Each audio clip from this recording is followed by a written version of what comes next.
आज के कार्यक्रम के अध्यक्ष महोदय, सभी मंच पर विराजमान मेरी बहनें, चाची रीता जैन जी, प्यार से उन्हें चाची बोलते हैं, और सभी हमारी बहनें जो भी विराजमान हैं। मैं आज पहली बार घनश्याम दास जी के चक्कर में इस आडंबर में फंस गया। मैं कभी कोई माला, कोई स्वापा या कोई विशेष कार्यक्रम करता नहीं। मैं सामान्य रहता हूँ, सामान्य ही बोलता हूँ और सामान्य ही जीवन व्यतीत करता हूँ। मैं कहीं इस पगड़ी को भी सामर्थ बात करके मानता हूँ, मेरा ऐसा मानना है। तो मैं तो विरोधी हूँ उसका। मैं बहुत छोटी सी बात कहूँगा बहनों से। अंतर्राष्ट्रीय दिवस पे टीवी पर भी आपको समाचार मिल जाएंगे सुनने को। बहुत बहुत बड़ी बातें आपको मिल जाएंगी चाची, बहुत बड़ी बातें सुनने को मिल जाएंगी। लेकिन एक छोटी बात हम कहेंगे। पहली बात तो मेरा निवेदन था घनश्याम दास जी से कि पुरुष हम लोग सब सुनने आए हैं, हमारी बेटियों को, बहनों को बुलाइए और उनसे बात करवाइए, जिससे वो ज़्यादा बोलने का काम करें। मुझे आमंत्रित कर दिया तो मैं बहुत छोटी आपसे कहना चाहता हूँ, आज भी चाची आप किसी घर में चले जाइए, अंतर्राष्ट्रीय महिला दिवस हम मना रहे हैं, इससे आप अंदाज लगा सकते हैं किस परिवार में ऐसा परिवार बताइए जिसमें अपनी बेटी और बेटे से आप समान अवतार से काम लेते हो। आप एक भी हाथ उठा के खड़ा करें, क्या आपका बेटा भी आपके घर में बर्तन मांजता है? बेटा मांजता है, बेटी की भी बात करता है। बेटा किसके घर में बर्तन मांजता है बताएं जरा? मांजता है। चलो एक आपका सुना, रूपा गोस्वामी जी। और कोई?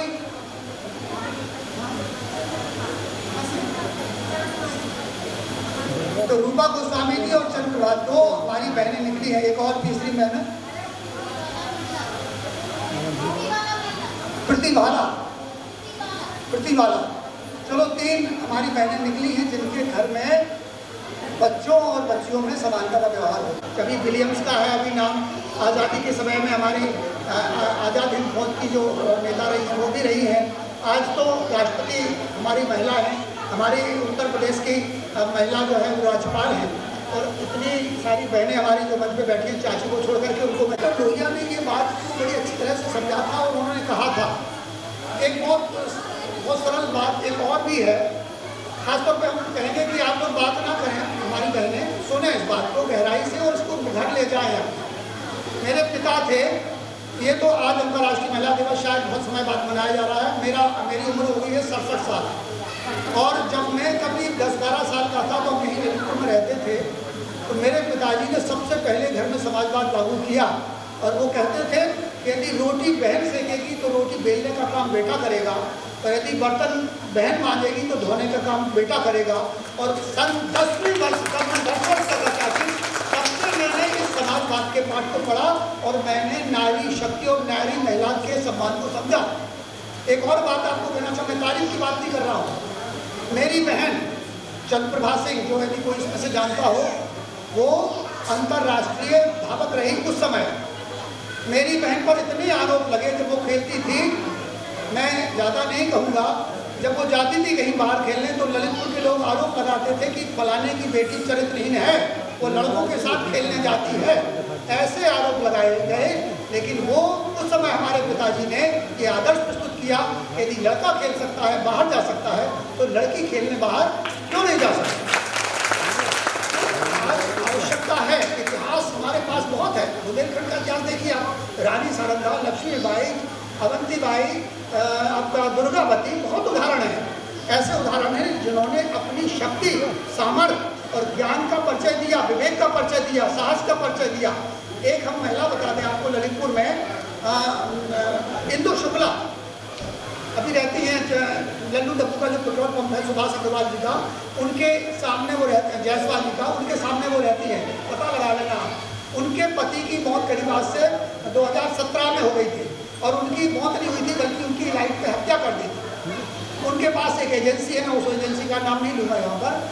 उस एजेंसी को हटाने के लिए यहाँ के बहुत लोगों ने प्रयास किया कि भाई अब ये महिला है, ये इंदु शुक्ला जो है ये एजेंसी नहीं चला पाएगी। आप आश्चर्य करेंगी कि जितनी कम मात्रा में वो एजेंसी चल रही थी, कम मतलब उस समय उतनी एजेंसी नहीं चल रही थी जिसकी वो एजेंसी लिए है।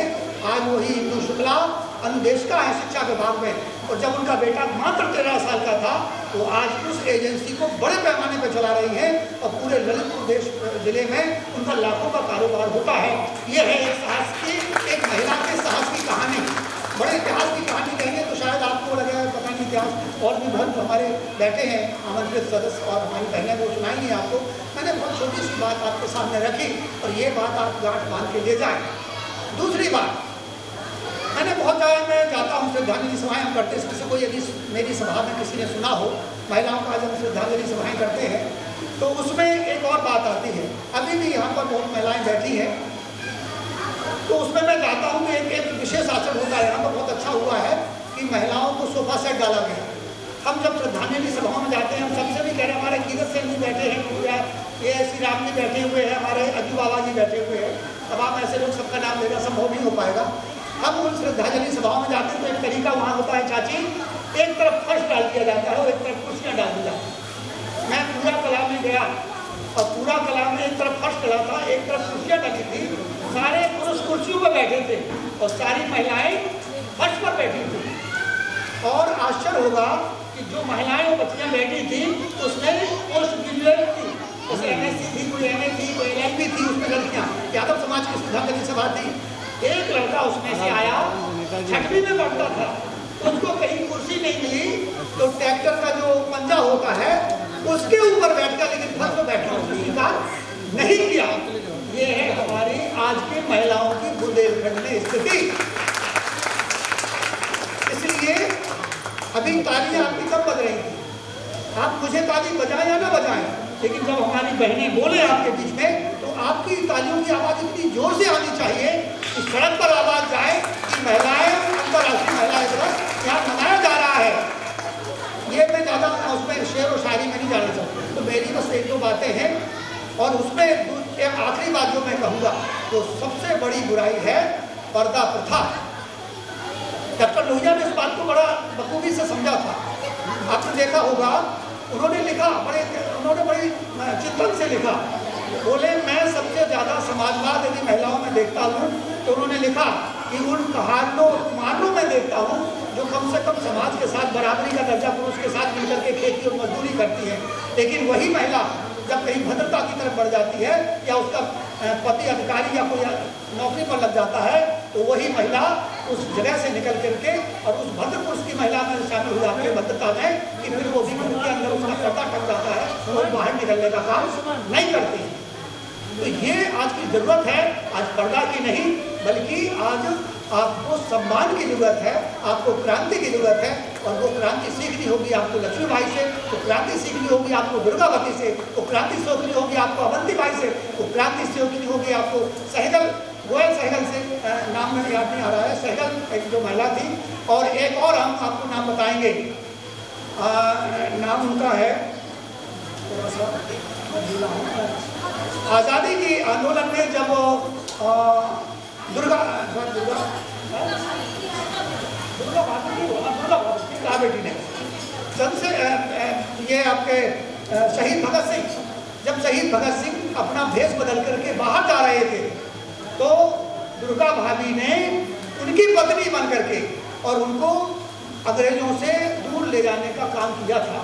कब आज़ादी का समय था और कितना पर्दा और कितनी व्यवस्था थी, जहाँ वो उनकी पत्नी बनी और पत्नी बन करके उन्होंने भगत सिंह की जान बचाई और भगत सिंह बाद में क्रांति के अग्रदूत बने और फांसी के फंदे को उन्होंने चूमा। तो ऐसी महिलाओं का उदाहरण इस इतिहास में है।